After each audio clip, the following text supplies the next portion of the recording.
한국이 세계 최초의 기록을 세웠다는 소식이 전해졌습니다. 지난 2일 UN 무역개발회의 UNCTAD가 한국의 지위를 개발도상국에서 선진국 그룹으로 변경하였다는 소식이 전해졌는데요. UNCTAD가 1964년 설립된 이래 개도국에서 선진국 그룹으로 지위를 변경한 것은 한국이 처음입니다. UNCTAD는 이날 스위스 제네바 본부에서 개최된 제68차 무역개발이사회 마지막 날 회의에서 컨센서스로 이 같은 안건을 통과시켰는데요. 이태호 주제네바 한국 대표부 대사는 UNCTAD에 대한 한국의 참여에 있어 역사적인 이정표라며 환영 입장을 밝혔죠.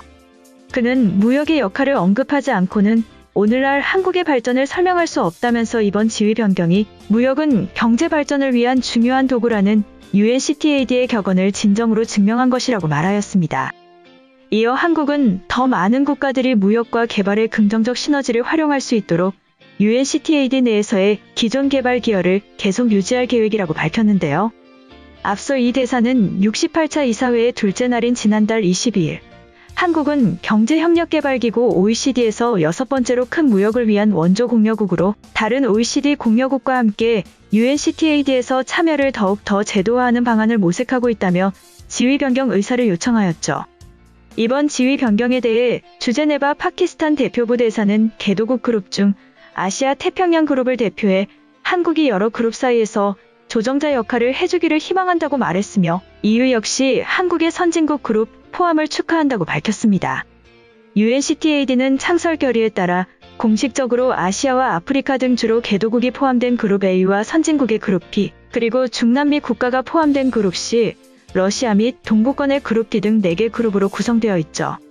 그간 한국은 개도국이 포함된 그룹인 A에 포함되어 있었으나 이번에 그룹 B로 지위가 변경됐습니다. 이에 따라 미국과 영국과 독일, 프랑스, 일본 등 31개국이 속해 있던 그룹 B는 32개국으로 늘어나게 된 것인데요. UNCTAD는 개도국의 산업화와 국제무역 참여 증진을 지원하기 위해 설립된 유엔산하 정부 간 기구로 무역 및 개발에 관한 정책 연구와 개도국 대상 기술 협력 등을 지원하고 있습니다.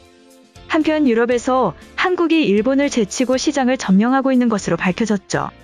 지난 2일 한국무역협회에 따르면 2011년 7월 한국과 EU 양자 간 자유무역협정 FTA 발효 이후 상품무역이 연평균 1.9% 증가하였고 서비스무역은 연평균 4.1% 증가한 것으로 전해졌습니다.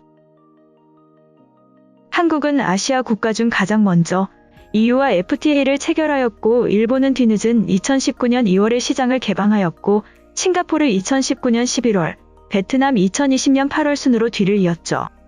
이러한 한국과 EU 간 빠른 FTA를 통해 한국 기업들은 EU의 시장 점유율을 지킬 수 있었는데요. 한국 EU FTA 발효 이후 9년간 EU의 대한국 수입은 연평균 0.8% 증가하였으나 이와 반대로 대일본 수입은 1.1% 감소하였습니다. 즉, 일본 기업들은 시장에서 역성장하고 그 자리를 한국 기업들이 차지한 것이죠. 또한 같은 기간 한국은 EU 여개국 수입 시장에서 2.3%의 점유율을 지켰지만 일본은 3.9%에서 3.2%로 축소되었습니다. 특히 한국 EU FTA 체결은 자동차와 석유화학 산업에 큰 혜택을 준 것으로 전해졌는데요. 2019년 기준 한국 기업의 EU 자동차 수출액은 84억 달러로 이는 2010년 대비 2배 이상 증가한 수치입니다. 특히 전기차 수출은 2015년 1억 달러 수준에서 지난해 26억 달러까지 증가하면서 26배 증가하였죠. 이는 자동차 부품에 대한 관세가 FTA 발효와 함께 즉시 철폐되어 한국 자동차 생산 법인의 진출이 수월해졌기 때문입니다. 한편 한국과 EU의 FTA 발효는 일본의 수출 규제에 대응하는 것에도 도움이 된 것으로 전해졌는데요.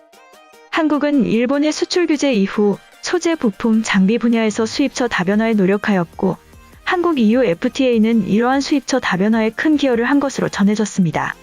2010년 한국의 대일본 소부장 수입 비중은 32.6%에서 지난해 20.8%까지 하락하였고 동기간 EU 소부장 수입은 10.1%에서 13.6%로 증가하였죠. 홍정한 무역협회 수석연구원은 최근 EU는 환경, 인권의 기준을 높이며 중국에 대한 의존도를 낮추기 위해 공급망을 재편하고 있다. 이러한 EU의 움직임은 한국 기업들에게 새로운 기회가 될 수 있다. 현재 EU는 일본, 싱가포르, 베트남과 FTA를 체결하면서 더욱 치열한 경쟁이 예상되고 있지만 한국 기업들은 발효 10년차에 이르러 관세가 완전히 철폐된 한 이후 FTA를 더욱 적극적으로 활용하여 이에 대응해야 한다고 말하였죠.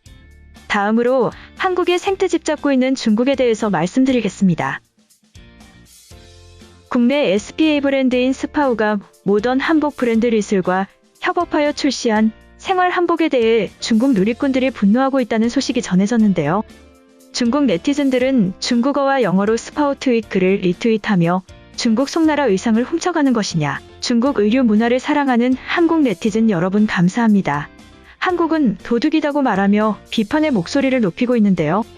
중국은 현재 중국 내에서 트위터 사용이 불가능하지만 VPN을 이용하여 IP를 우회하여 트위터를 남기는 등의 행동을 보이고 있어 김치에 이어 한복까지 동북공정을 시도하려는 의도이다는 해석이 나오고 있습니다.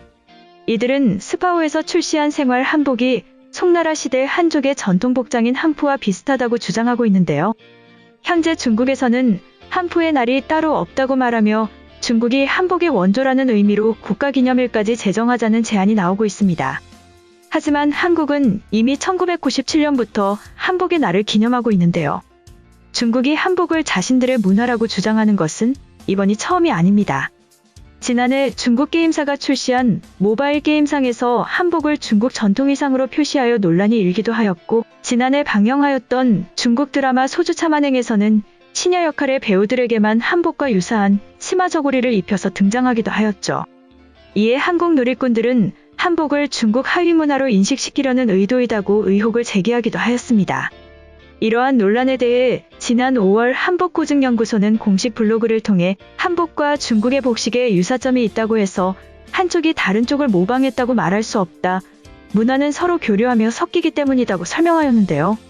이어 원나라에서 유행했던 고려의 풍습인 고려양이 유행했던 명나라 시절의 복식과 한복의 유사성이 발견되는 것은 이상한 것이 아니다.